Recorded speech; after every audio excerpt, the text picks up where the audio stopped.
Committee के सभी सम्मानित सदस्यगण और सभी साथियों,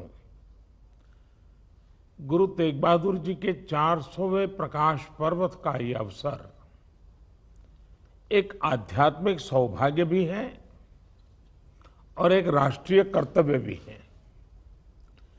इसमें हम अपना कुछ योगदान दे सके, ये गुरु कृपा हम सब पर हुई है।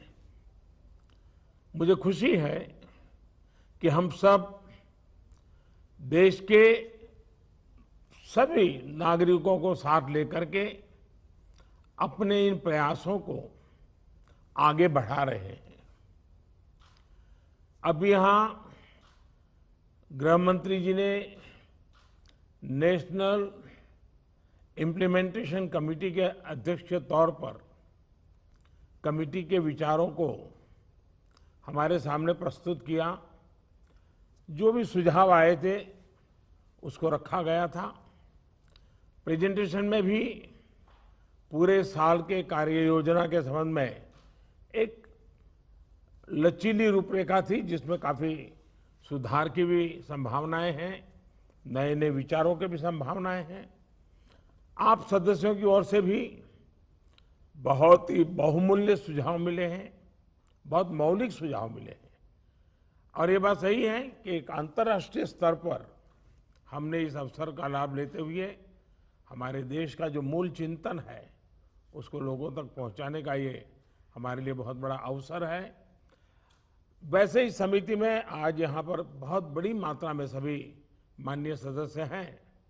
सबको अपनी बात बताने का अवसर नहीं मिला है, लेकिन मुझे पूरा भरोसा है कि सभी माननीय सदस्य इन विचारों को लिखित रूप में भेजेंगे ताकि इसको और समृद्ध बनाया जा सके और हम अच्छी कार्य रचना करके साल भर के लिए इस काम को आगे बढ़ा सकें।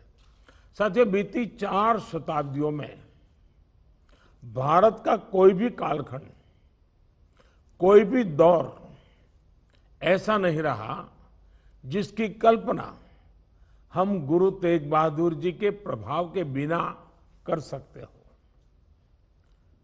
नवम गुरु के तौर पर हम सभी उनसे प्रेरणा पाते हैं।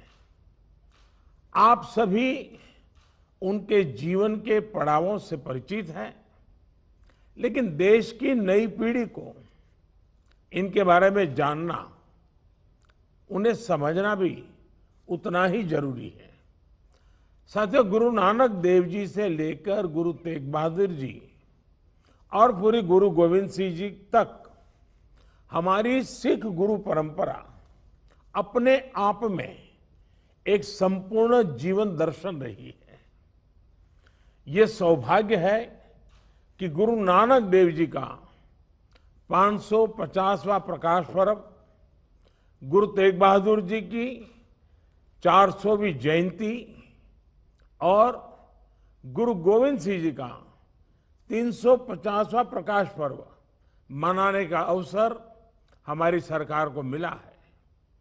पूरा विश्व अगर जीवन की सार्थकता को समझना चाहे तो हमारे गुरुओं के जीवन को देख बहुत आसानी से समझ सकता है।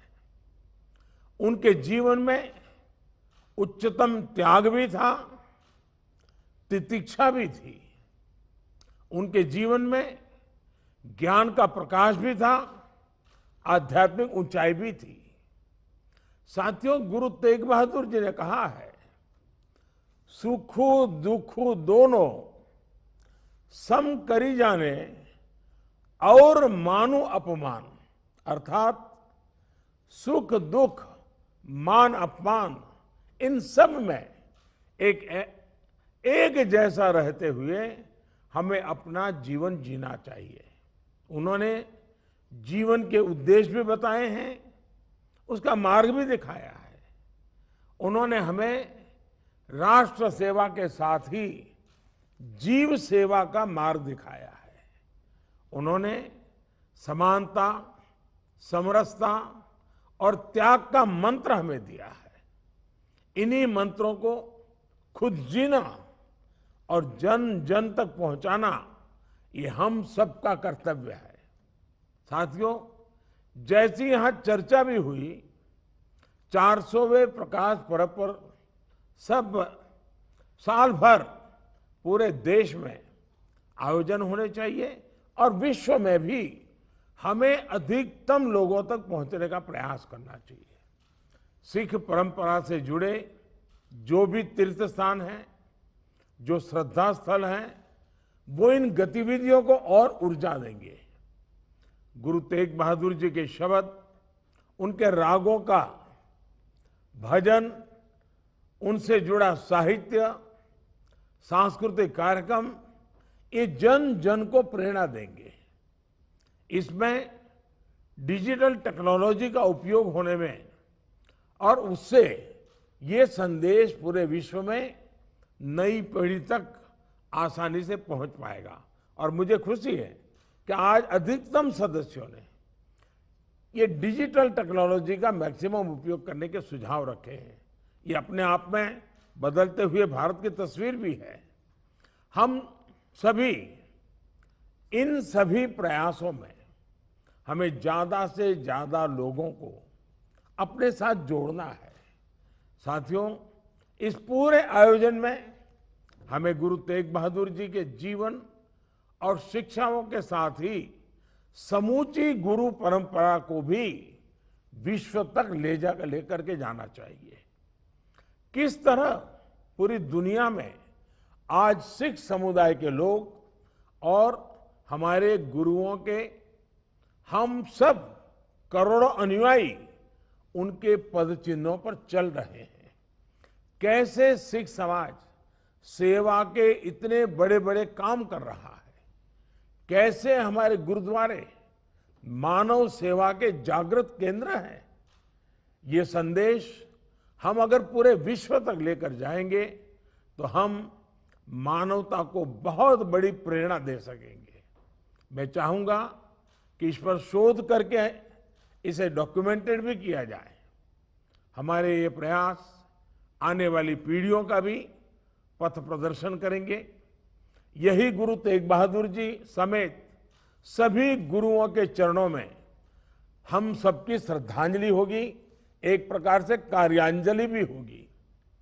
ये भी अहम है कि इसी महत्वपूर्ण समय में देश आजादी का अमृत महोत्सव भी मना रहा है।